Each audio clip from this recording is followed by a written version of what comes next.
వాళ్ళు బట్టలు అట్లనే ఇప్పుకోవాలి, మాకు మగోళ్ళు చూస్తాం, అది మా హక్కు అని మాట్లాడుతున్నాం. దానికి మన సంధ్యకి ఏమన్నది, మరి నీ ఇంట్లో నీ పెళ్ళాన్ని పక్కోడు చూస్తే మరి నీకు ఓకేనా, మరి వాడు కూడా నా హక్కు అంటాడు కదా అంటే కథ అన్న నోరేళ్ళ పెట్టిండు. ఇంకా ఏమని గొప్ప విషయం చెప్తుండు, సాయి పల్లవి అట్లా వేసుకుంటే ఎవ్వరు చూడరట, సాయి పల్లవి అట్లా బిక్నీలు వేసుకుంటే ఈమెనే చూస్తారట అందరు బిక్నీ వేసుకుంటే. ఏమన్నా మాటలు అర్థం ఉంది అన్న నువ్వు మాట్లాడిన దాంట్లో? ముఖ్యంగా నాకు ఈ శివాజీ గారి ఎపిసోడ్లో మొత్తం నాకు అర్థమైంది ఏంటంటే తప్పు మన ఆడియన్స్దే. ఇప్పుడు అన్వేష్ వాడు ఉన్నాడు, చిల్లర నా కొడుకు, వాడు సచ్చి వాడి పేరు కూడా నా నోటి కూడా అనుభూతి అవుతలేదు.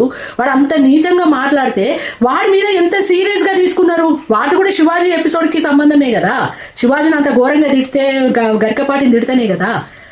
వాడికి ఇంతమంది అన్ఫాలో కొట్టిరే, వాడు మొత్తం అన్ఫాలో కొట్టి వాడిని మొత్తం స్మాష్ చేసారు. వాడిని ఇప్పుడు అరెస్ట్ కూడా చేయడానికి అన్ని సన్నాహాలు జరుగుతున్నాయి.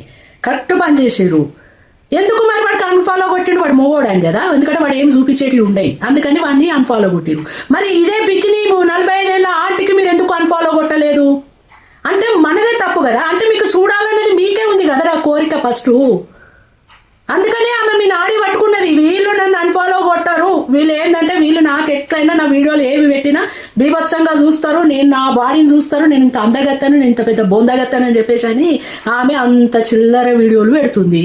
పెట్టి ఇంకా పైకి ఏమని చెప్తుంది, మొత్తము నా భర్తకే అంకితము, ఇంకా నన్ను ఇట్లా పెడితే మీరు నన్ను చూసి అక్క చెల్లె అని అనుకోవాలి కానీ మీరు ఫీలింగ్స్ తెచ్చుకోవద్దు అని.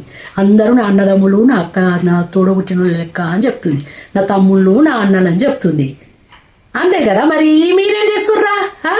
మీరు ఆమెకు అన్ఫాలో కొట్టకుండా మీరు మాత్రం మంచిగా ఆమెకు ఫాలో చేసుకుంటా తెల్లారు లేవగానే మా ప్రియురాలు ఏం పెట్టింది, అయ్యో సారీ ప్రియురాలు కాదు మీ అక్క మీ చెల్లె ఏం పెట్టింది, పొద్దుగాల లేవగానే బిక్నీ వేసుకొని పెట్టిందా, బ్రా వేసుకొని పెట్టిందా, లేకపోతే ముత్తమే ఎక్కొని పెట్టిందా, ఎవరు మూతిలో మూతి పెట్టి మరీ పెట్టిందా అని చెప్పేసి అని మీకే ఇంట్రెస్ట్ ఎక్కువ రోయ్. అందుకే మీరు అన్ఫాలో కొట్టలేదు. ఆమె ఇంటెన్షన్ 100% కరెక్ట్. ఆమె ఈ 45 ఏళ్ళ ఆంటీ కరెక్ట్ ఫాలో అవుతుంది. ఆమె మీ నాడి పట్టుకుంది, మొగోళ్ళు అందరూ ఇట్లా చూస్తారు, వీళ్ళు నన్ను ఎవరేం పీకలేరు, మాకు ఒక స్వేచ్ఛ ఉంది, మాకు ఒక రాజ్యాంగంలో మాకు ఒక హక్కు ఉంది అనేది ఒక 2 పాయింట్లు పట్టుకొని ఆమె అట్లా చేస్తుంది. మరి అన్వేష్ గారిని చెప్పినట్టుగా మీరు ఈమెకి ఎందుకు బుద్ధి చెప్తలేరు? అందరు శివాజీకి సపోర్టు అని చెప్పేసి ఉదరగొట్టే లైవ్లు చేస్తున్నారు కదా అందరూ. ఇంతమంది బయట మొత్తము లేదు మా సపోర్టు అంటున్నారు. మరి ఒక్కరు కూడా ఆమెకు అన్ఫాలో కొట్టలేదు కదరా.